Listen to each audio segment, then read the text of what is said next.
예레미야 27장 1절입니다. 제가 1절, 여러분 6절 말씀 읽으면 되겠습니다. 예레미야 27장 1절. 유다의 왕 요시아의 아들 여호야김이 다스리기 시작할 때 여호와께서 말씀으로 예레미야에게 임하시니라. 6절. 이제 내가 이 모든 땅을 내 종 바벨론의 왕 느부갓네살의 손에 주고 또 들짐승들을 그에게 주어서 섬기게 하였나니. 8절.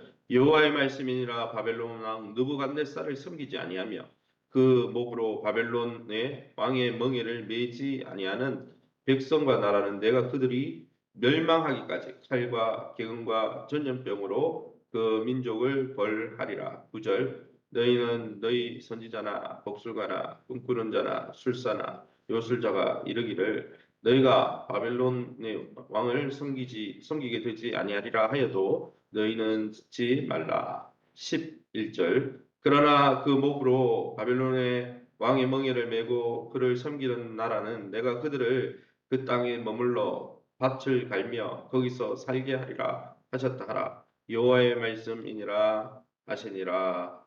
아멘. 오늘은 예레미야 27장 1절에서 11절 말씀 가지고 항복하라 라는 제목으로 말씀을 함께 나누기 원합니다. 예레미야는 26장에서 유다 민족 전체에게, 또 27장에서는 유다 민족을 넘어 남유다 주변에 있었던 다른 국가에게 동일하게 경고하고 있는 말씀입니다. 특별히 1절에 나오는 여호야김은 시드기야 왕으로 보면 됩니다. 예레미야는 줄과 멍에를 가지고 하나님의 상징 언어죠. 그래서 하나님 메시지를 전할 때 예전에는 선지자들에게 어떤 행동을 취해서 이렇게 하겠다, 그렇게 보여주는 거죠. 그런데 예레미야는 이 줄과 멍에를 직접 메고 시드기야 이 왕, 남유다 시드기야 왕, 여호야김 왕과 여러 국가 사신들에게 바벨론 느부갓네살 왕을 섬겨라, 그게 하나님의 뜻이다, 하나님의 경고를 전했다는 것이죠. 그럼 오늘 본문을 통해서 우리가 믿고 의지하는 하나님은 어떤 분이십니까? 1절입니다. 유다의 왕 요시아의 아들 여호야김이 다스리기 시작할 때 여호와께서 말씀으로 예레미야에게 임하셨다 했습니다. 1절에서 4절 말씀에 보면 여호야김 왕과 남유다 왕과 주변 나라 사신들에게 선지자인 예레미야를 보내서 경고하신 하나님입니다. 하나님은 지도자 왕들에게 줄과 멍에를 통해서 하나님의 뜻을 분명하고 강하게 전달합니다. 그게 무슨 뜻입니까? 너네가 나의 언약을 깨뜨리고 우상을 섬기고 너의 남편인 나를 섬기지 않고 영적 간음을 행하였으니 어떻게 합니까? 내 예루살렘 성도 부서뜨리고 내 나라도 부서뜨리고 성륜도 무너뜨리고 바벨론의 포로로 끌려가게, 이게 하나님의 뜻인 거예요. 그래서 여러분, 우리가 잘 생각해야 되는 거는 하나님의 뜻이 나에게 심판을 명하시네, 하나님의 뜻이 나에게 징계네, 그러면 그 뜻에 또 그것을 순종해야 되죠. 아멘 해야 되는 거죠. 그 뜻을 전하기 위해서 예레미야 선지자가 줄과 명예를 메고 이렇게 갇히게 될 거다, 다른 나라에게 포로에 끌려가게 될 거다, 이것을 경고한 것이죠. 사랑하는 성도 여러분, 만일 우리가 지도자로 있다면 이 하나님의 경고를 누구보다 잘 들어야 되는 거예요. 사랑하는 성도 여러분, 저와 여러분이 가정에 또 교회에 또 섬기고 또 책임 맡은 자로서 하나님의 경고나 신호를 잘 받고 있습니까? 여러분, 하나님의 음성 사인을 잘 보는 것이 성도의 삶이죠. 계속해서 6절 말씀입니다. 이제 내가 이 모든 땅을 내 종 바벨론의 왕 느부갓네살에게 손에 주고 또 들짐승들을, 이 들짐승은 그냥 짐승을 이야기하는 게 아니고 이 나라 뭡니까, 주변 나라 왕들을 이야기하는 거예요. 그 들짐승들을 그에게 주어서 섬기게 하였다 했습니다.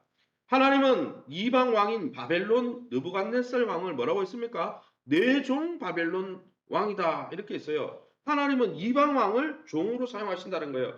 이방의 권세를 종으로 사용하신다는 거예요. 로마서 13장에 나오듯이 세상에 있는 권력을 하나님의 뜻대로 종으로 사용하기 때문에 우리는 세상에 있는 권력이라고 무식할 것이 아니라 그 권력을 세우신 누구요? 하나님 음성에 순종하라, 로마서 13장에도 나오죠. 여러분, 유다와 주변 국가들이 느부갓네살을 섬기라 명령하신 것입니다. 하나님이 그렇게 하나님의 역사의 섭리를 이루어가겠다는 거죠. 하나님께서 종종 하나님의 뜻을 펼치기 위해서 주변 국가나 특정한 세상의 왕들, 세상의 권력을 사용할 때도 있다는 거예요. 그러게 여러분, 우리가 세상에 나가서 직장에서 업무를 추진하고 때로는 인간관계에서 이처럼 항복을 강요받고 있을 때 자꾸 관계가 어려워지고 직장에 갔는데 뭐 직장의 질서를 통해서 나에게 이런 걸 자꾸 요구하고 강하게 요구하고 아유 이거는 세상 왕이고 이거는 세상의 직장의 상사니까 아유 이런 인간관계에서 뭐 나한테 이렇게 유익이 안 되고 나를 자꾸 이렇게 항복을 강요하니까 이건 하나님의 뜻이 아니겠지. 아니에요. 그게 하나님의 뜻일 수도 있는 겁니다. 혹 하나님의 음성이 아닌지 우리는 깊이 돌아봐야 하는 거예요. 여러분 이 시대에 많은 거짓 선지자들과 이 시대의 남유다 많은 백성들이 어떻게 생각했냐면은 하나님은 아브라함의 후손이 우리를 무조건 축복해야 돼. 하나님의 사랑이잖아. 축복, 축복, 축복. 잘못 나가는데도 축복. 이게 하나님의 뜻이라고 착각했죠. 그러나 하나님의 뜻은 잘못 나갈 때 징계하고 심판하셔서 돌아오게 하는 게 하나님의 뜻이에요. 그렇게 하나님의 뜻을 알면 우리는 포기하는 게 쉬워지는 것입니다. 내가 원하지 않는 공동체, 내가 원하지 않는 지시사항, 내가 원하지 않는 사람들에 의해서 갈등을 겪고 있습니까? 그렇다면 혹시 나에게 하나님이 말씀하신 것은 없나? 돌아봐야 하는 것이죠. 무조건 세상 사람들이 잘못됐다가 아니라 여러분 하나님의 뜻이라면 때로는 멍에를 메고 이방왕을 섬겨야 하는 것입니다. 왜요? 하나님이 그렇게 작정하셨으니까.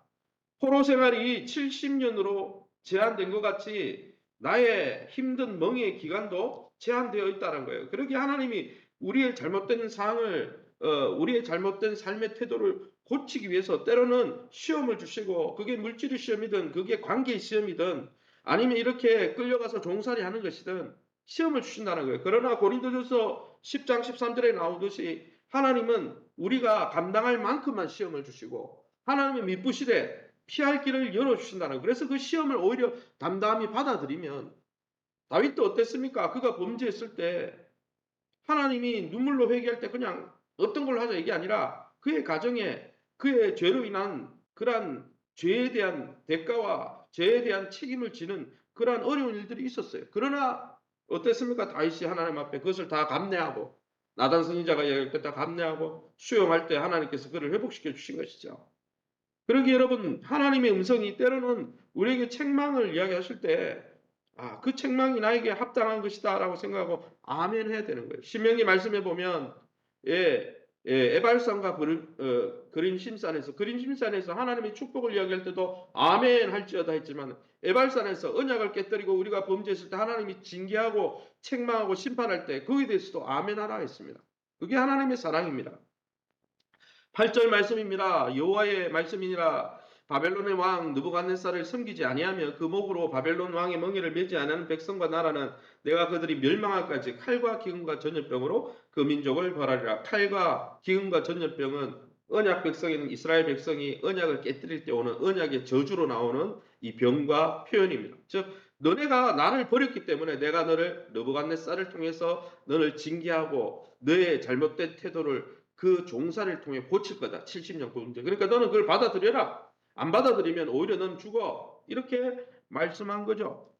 여러분 멍에를 매지 아니하면 칼과 기근과 연병, 즉 언약의 저주로 완전히 심판해 버리겠다 말씀합니다. 즉 하나님의 뜻을 거역하면 멸망인 것이죠. 여러분 내가 하나님의 뜻을 거역하여 얻은 아픔은 없습니까? 멍에를 피하면 피할수록 아픔이 더 커지는 것입니다. 오히려 하나님이 우리를 징계하시고 바로잡으려고 할 때 또 하나님이 경고하실 때 그 경고의 사인에 아멘하고 우리 자신을 돌아보고 우리 내면을 새롭게 하여서 애통해하는 자가 복이 있나니 죄로 인해서 하나님이 허물로 인해서 징계하실 때 그것을 인해서 애통하는 자가 복이 있나니 무슨 복이 있습니까? 저희가 위로를 받는다고 그랬어요. 저희가 회복된다는 것이죠. 그러기에 그 회복과 은혜를 누려가시기를 예수 이름으로 축원합니다. 11절 말씀입니다. 그러나 그 목으로 바벨론 왕의 멍에를 메고 그를 섬기는 나라는 내가 그들을 그 땅에 머물러 밭을 갈게 하며 갈며 거기서 살게 하리라. 무슨 말입니까? 하나님이 주시는 징계와 심판을 고스란히 하나님의 뜻으로 알고 받아들이면 내가 너희를 오히려 그 징계 기간 70년 동안 그 땅에서 살게 하리라. 이게 하나님의 뜻인 거예요. 바벨론 왕의 멍에를 메고 섬기면 다시 고향으로 돌아와 농사 지으며 살도록 회복시켜 주겠다. 약속하는 거죠. 사랑하는 성도 여러분, 하나님이 우리를 깨닫게 하시려고 우리를 징계하시는 그 징계를 또 멍에를 억지로 지고 있지는 않습니까? 마태복음 11장 28절에서 30절에 가면 말씀을 보면 예수님께 가까이 가면 그 멍에 지는 것도 쉽고 가볍다 했습니다. 그러기에 하나님이 때로 우리의 삶을 바로잡기 위해서 진짜 살리기 위해서 여러 가지 고난과 어려움을 통해 우리를 만지시려고 할 때 우리는 다 알 수 없지만 하나님의 선한 그 큰 계획과 섭리를 신뢰하고 하나님의 손길 앞에 우리 자신을 드림으로 진짜 우리의 삶이 회복되어지고 살아나는 복된 인생 되시기를 예수님 이름으로 축원합니다. 그러면 이 본문을 통해서 우리에게 주시는 교훈이 뭡니까? 하나님이 이처럼 부정적인 메시지를 통해서 역사하시고 우리를 바로잡을 때도 있는데 우리에게 주시는 교훈은 뭡니까? 9절입니다. 9절에 뭐라고 되어 있습니까? 너희는 너희 선지자나 복술가나 꿈꾸는 자나 술사나 요술자가 이르기를 너희가 바벨론 왕을 섬기게 되지 아니하리라 하여도 너희는 듣지 말라. 쉽게 이야기하면 9절 10절은 거짓 선지자들의 말을 조심하고 듣지 말라는 거예요.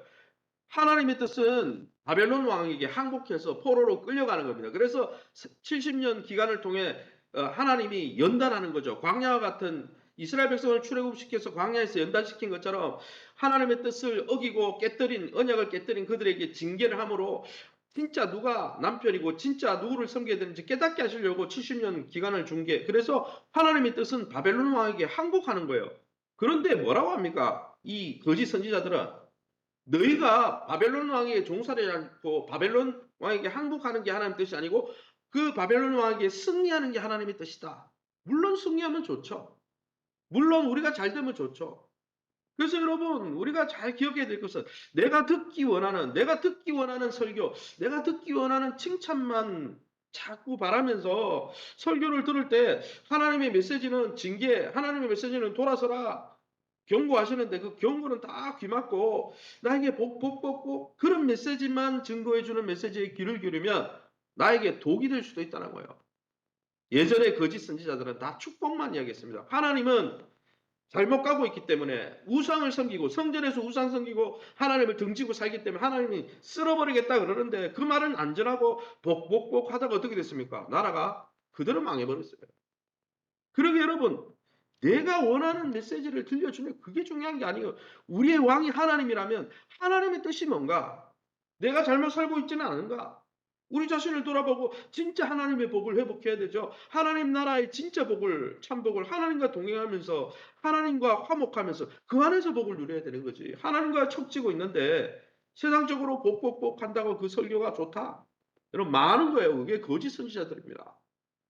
사랑하는 성도 여러분, 그러기에 저와 여러분이 하나님의 뜻이 무엇인지 사도 바울이 그의 디모데후서 유언장에서 디모데에게 명령했잖아요. 하나님의 말씀을 옳게 분별해라. 그리고 말씀 분별한 하나님의 뜻 앞에 부끄러울 것이 없는 일꾼으로 자기를 드리고 거기에 순종해라.